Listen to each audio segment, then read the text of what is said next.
ဆိုတာတိုက်ပွဲတစ်ခုပဲမဟုတ်လားလဲကြတိုင်းပြန်ထားဖို့အားတင်ထားပါမောင်မိုက်တဲ့ညတွေနောက်ွယ်မှာလင်းလက်တဲ့မနှက်ပြန်တွေရှိနေမှာပါကိုယုံကြည်မှုနဲ့ရှေ့ဆက်လန်း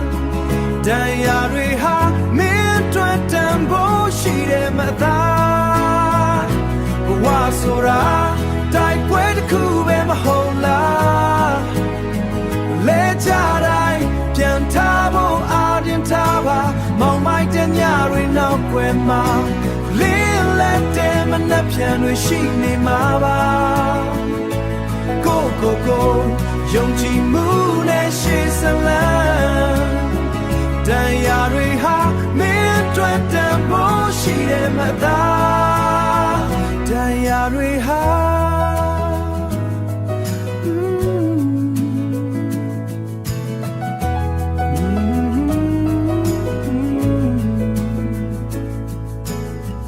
မင်းအတွက်တန်ဖို့ရှိတယ်